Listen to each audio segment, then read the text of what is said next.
Hey, it's Matt Sager, and I've watched the complete season 2 of The Twilight Zone, the new Jordan Peele rebooted version of the show, airing on CBS All Access.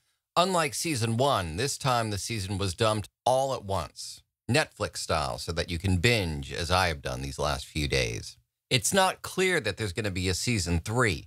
When season 1 of Twilight Zone was airing, it was renewed about halfway through. Season 2, as I said, was dumped all at once, and there is no word as of yet if there will be a season 3. If I were CBS brass, obviously I don't know the details of the metrics involved, how many people watched, how much money was made, how much production cost. But that said, speaking strictly in terms of creative success, audience reaction, and the potential for greatness, anytime you involve Jordan Peele in any project and anytime you invoke the name Twilight Zone. Based on all that, I would say let's call it a day. It was 2 seasons. It was a valiant effort. It was the odd, very rare misstep for Jordan Peele, and it was simply too much to try and live up to the legacy of the Twilight Zone. I would say that generally speaking, this reboot has been a failure. Season 2 generally a little bit worse than the first season, with some exceptions, which I'll discuss. I've already reviewed and sort of summarized in a spoilerish episode of this podcast the premiere of season 2, Meet in the Middle. I had thought that that was a sort of iffy way to begin the season.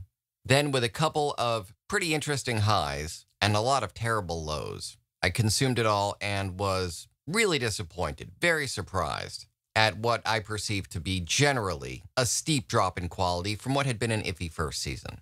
The season finale in particular really surprised me, both in its willingness to invoke and lean on the legacy of the Twilight Zone, and in everything else about it being lazy and poorly executed and just baffling. But as I said, there were some high points, so let's just briefly recap each of these episodes, starting with, even though I've discussed it on this podcast in detail before, let's just briefly touch upon the season premiere, Meet in the Middle. It actually is one of the season's better episodes. It's about a lonely, sort of creepy man spending his time dating women he meets on the internet, complaining to his therapist that they don't meet his standards. And then one day in the middle of one of these dates, he hears a voice in his head. It freaks him out, as obviously such a thing would. The woman appears to be freaked out too. Neither one knows how they've developed this psychic rapport. But after first sort of sparring with each other, saying, "Get out of my head. No, you get out of my head." They begin to talk, communicate, form a bond, seemingly fall in love. And let me just stop here and say spoiler alerts from here on out for the entire season 2 of Twilight Zone, including this episode, the first episode, Meet in the Middle. They make plans to meet, even though she's told him she's married.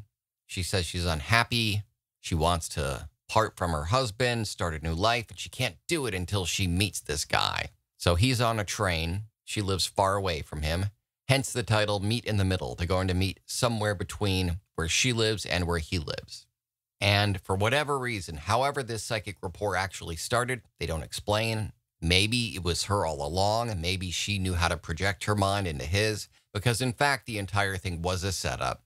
She cons him into believing she's been abducted and needs to be rescued by him. He now, this weird, creepy, sort of unlovable guy, believing himself to be in love with this voice he hears in his head, is an easy mark for her plan, which is to have him break into her home where she lives with her husband and daughter, and believing her husband to be an abductor, bludgeon him to death in front of this woman's poor daughter, go to prison, and in a funny kind of way, in a careful what you wish for sense, he's freed her. And he now will be in prison for the rest of his life because he's a stupid guy who believes that when you hear voices in your head, it's the voice of true love, not the voice of craziness.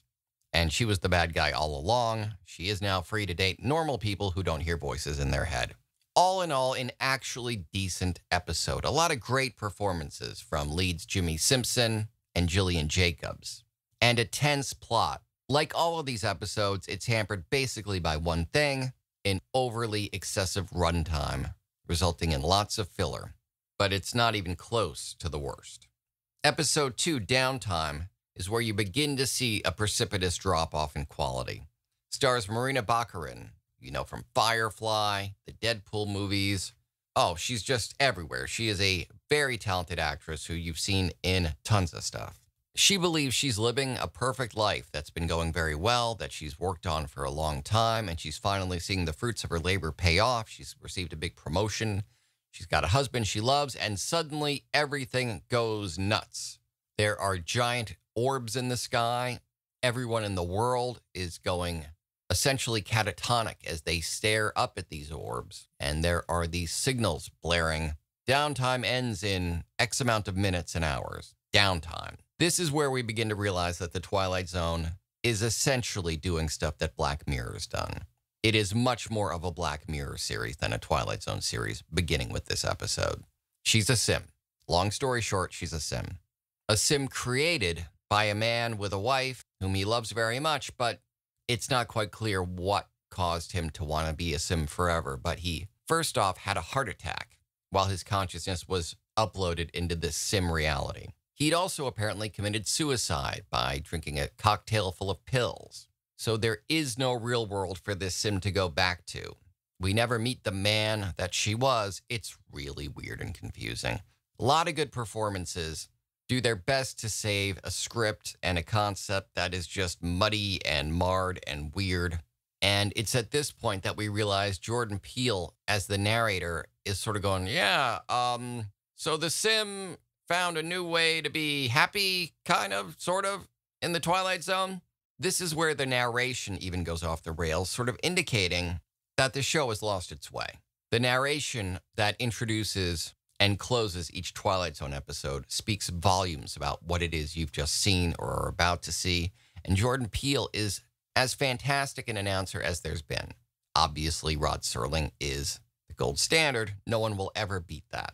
But Jordan Peele is an incredibly charismatic, fun, funny, brilliant man. And his failures at creating comprehensible, exciting, enthusiastic, or fully sensical narrations, to me, are the ultimate signs that the show has gone off the rails. Then comes episode 3, titled The Who of You. And I don't mind telling you, I'm probably not alone in this. My suspicion is, if you're reading reviews of The Twilight Zone, everyone is telling you that this is by far the best episode of the season, and that's 100% correct. Not to drop names, it's directed by Osgood Perkins. Most recently, the film director of Gretel and Hansel, but he's developing a great library of work. Cool thing about Osgood Perkins, he and I went to grade school together. The son of the great actor Tony Perkins, I remember being maybe 7 years old and the two of them taking me to see Tony Perkins in The Black Hole. My little preteen mind having no idea that I was hanging out with Norman Bates, but he was actually a really nice guy. Tony and, of course, Osgood, a really, really good kid who has certainly made good. And he is the director of this phenomenal episode that's so good it basically validates the entire season, or maybe makes the case that there should just be periodic episodes of The Twilight Zone. Not a season in which you've got to make 10 episodes and hope that they rise to some level of quality, but just maintain the IP, and every now and then, when genius strikes, you've got a great cast, including Billy Porter. You've got a great concept, great script, an amazing director in the form of Osgood Perkins, and you say, hey, here's a Twilight Zone special. Because if this episode had been the entire season, I'd have given it an A+++. This is a fantastic episode. It's worthy of the name Twilight Zone. It is an awesome concept of an actor losing touch, not only with the ability to act, but with his connections to the real world. He's become solipsistic, self-obsessed, doesn't realize that the world doesn't revolve around him, and he develops a curse/blessing in which he continues to leap into different bodies by making eye contact with them. This all at the same time he's trying to commit a crime, robbing a bank. And now he is learning to, as actors are meant to do, truly inhabit their new role. He's kind of a creep, pretty irredeemable, less likable as the episode continues. But what a bunch of performances, what a concept, what a fantastic episode. Easily, as I said, by far the best episode of Twilight Zone Season 2. Kudos to all involved. I only wish I could say that the rest of the season continued this trend. Next up is Ovation, another episode about a struggling artist, this time a musician. I'm not sure exactly what commentary is meant to be had here, but there is a pop star who, in death, passes on her talent, and more importantly, the crazy obsession that she seems to bring out in her fans to a street musician. She does this by passing along some sort of medallion or coin. This musician goes from being a nobody to a superstar overnight, and it goes tragically for her. She needs to escape herself. When she does, she becomes insanely obsessed and jealous with the person to whom she's passed along this coin and token, and it ends tragically for all involved when she kills that person. It's pretty weird. It's a concept that in better hands could have been a decent episode of something resembling The Twilight Zone. Honestly, it would have been a decent episode of Black Mirror, but it's a sloppy script. There are several iffy performances. It's not that great. It's the beginning of what will continue to be a downward slope for the rest of the season of Twilight Zone. Next episode, Among the Untrodden, is a interesting concept. Once again, poorly executed. The idea being that high school is already such a turbulent, stressful, changing, transformative time. What would happen if you actually had superpowers? Not the most original concept, and not terribly well executed here. Couple of very good actresses here, but a script and a concept that does not live up to them. And as I said, we are now on the downward slope that will continue through the rest of the season of The Twilight Zone. Among the Untrodden, not as terrible as it's going to get, but pretty bad and a sign of things to come. 8, oddly enough, the title of episode 6, is among the worst of the bunch.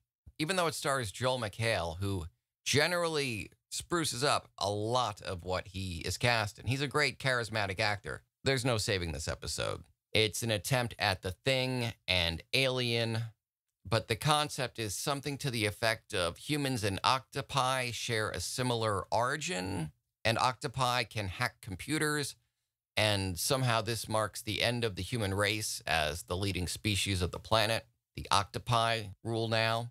It's not good. This episode, I actually had to watch it twice to make sure it was as baffling, weird, and bad as I thought it was, and it is. It was. I don't recommend it. Episode 7, A Human Face, is an interesting concept, horribly executed. The idea that if an alien invader puts on a kind enough face, will we embrace them? Will we accept them? Will we allow ourselves to be conquered? There are lots of ways this could have been done in an interesting manner. I mean, there are all sorts of stuff going on here on Earth among the humans, in which we are surrendering of sorts to our enemies because they say things that we like. They parrot our political talking points. They make us feel sentimental. There was huge potential for this episode, but instead, a couple finds a horrible monster eating wood in their basement. Then it takes on the face of their late daughter. The husband is a creep and a jerk. The wife is unbelievably simple and desperate to believe it's their late daughter. Suspension of disbelief grows more difficult as the episode goes on, and the daughter/monster admits that it is a probe come to make the human race docile and ready to be invaded, but that in inhabiting the mind, memories, and feelings of their daughter, it now really is sort of their daughter. And yes, it's come to invade and destroy, but it's overridden its programming, according to it, and now wants to be their late daughter, who died overdosing on pills. They want this so bad too, this couple, that although it's never resolved whether this family is actually leading the way to a human invasion of sorts, or whether the invasion has been abandoned because this alien probe loves them so much, embodying their daughter. It's not clear, and it's 40 minutes of just nothingness to get to this non-ending. And then we see them joining a bunch of other happy families walking down the street. And is the implication that all families have some sort of alien invader inside of them? And did all the invaders give up the invasion to become loving children? Or are all these loving children going to band together and overthrow Earth and the human race together? Who knows? It's not discussed. It's left entirely to your imagination what is happening. And although I love stories that leave enough open-ended plot threads that you can sort of come to your own conclusions, this doesn't even hint at what's going on. It is a big, jumbled mess, poorly written. As always, some pretty decent performances, but nothing can save the script. And these 40 minutes grow longer and longer as the episodes grow more and more difficult to bear, empty of plot, substance, and character development. And one begins to realize at this point that had we just turned off the Twilight Zone at episode 3, we would have been really happy with our experience. But sadly, the downward spiral continues. A small town, the next episode, episode 8, is close in concept to the original Twilight Zone. Not in execution, but it's a concept that would not have been out of place on the original Rod Serling Twilight Zone. The husband of the late mayor of the titular small town sees it falling apart, losing all the goodwill and good fortune that his wife, the late mayor, had brought to it. It's instead being run by a sleazy mayor. He is depressed, misses his wife terribly, and wants so badly to help, but is powerless until he discovers a magic model of the town that allows him to bring goodness to it. If he tidies up and repaints the walls of a store on this model, that same store will find itself with a fresh coat of paint the next day. He is essentially God. He has the world in his hands. He doesn't like this mayor, so if he drops a little bit of bundled up junk onto the model car of the mayor's in this little model city of his, the mayor's actual car gets destroyed. So he can do all sorts of things to bring this town good fortune, but it's never good when you play God. That is, of course, an adage from any version of the Twilight Zone and rules to live by, frankly. Although, in this muddled, weird episode, it's not clear whether he actually does save the town or curse it, or save it, curse it, and save it again. A whole lot of good performances, but this episode is not really salvageable. Topher Grace of That 70s Show makes an appearance in the next episode, the penultimate episode of Season 2 of The Twilight Zone, Try, playing a creepy guy who continually is stuck in a time loop, being reincarnated day after day after day, all in an attempt, he believes, to win the love of a woman. When he can't win the love, or maybe because he's so frustrated by the attempt, or maybe because the time loop is driving him insane, bottom line, he attempts to conquer his fate, and in so doing conquer this woman. And while it's fun to see this misogynist piece of crap get what he deserves, it's not a good episode. It's long and meandering, not unlike waking up day after day after day and being forced to live your day in a museum staring at old masks. It kind of, hey, look, you do experience a little bit of the boredom and frustration that these characters experience, and if that was the point, well done. And all of these episodes are better than the finale you might also like. This episode is bizarre. It's by far the worst episode of the season. Baffling that they would end with this one. Everyone on Earth, seemingly, is trying to acquire this household object. The episode is called You Might Also Like, and it is evocative in its title of when you've made your checkout at Amazon or when you're looking at your Netflix queue. Suggestions are made. There's algorithms and stuff. This instead is about acquiring some sort of family egg that will give you satisfaction. It's deeply confusing. Characters from a classic episode of the original Twilight Zone are introduced here, and their legacy is marred terribly as they turn out not to be these brilliant alien monsters that they were originally portrayed as, but rather weird, goofy, bumbling, silly people who are trying to conquer Earth by marketing. I would love to tell you that all of this leads somewhere, anywhere. But even Jordan Peele, in both his intro and outro to this episode, is actually looking as baffled and frustrated as we, the viewers, feel. It's a bad way to end a season that had some potential, but sadly kind of blew it and ran out of steam very early on. Like I said, after episode 3, it's just right off a cliff. But they could not have picked a worse episode for a finale. Finales, I don't know, in the age of streaming, are they as important as they once were? I think so. I mean, it's ultimately your final impression of the series. And judging by this finale, like I said, if I were top brass at CBS All Access, if I were Jordan Peele, I would not want to continue this experiment. I love The Twilight Zone. I love Jordan Peele. I don't like this season of The Twilight Zone. I very highly recommend episode 3, Because it's an anthology show, there's no sort of continuity here, so it's not like you've got to watch any other episodes. You can simply watch and enjoy the third episode, and I strongly suggest you do just that. The Who of You is fantastic television. The rest of it, watch at your own risk. If you've seen it or if you've got thoughts on it, please do leave a comment. If you're checking this out on YouTube, please like, subscribe, and hit the bell for notifications. Or if you're listening on a podcast app or network, please subscribe there and leave me reviews. Please follow me on social media too. There's links in the description as to how you can do that, as well as to how you can support this podcast. Thanks a lot. I'll talk with you soon.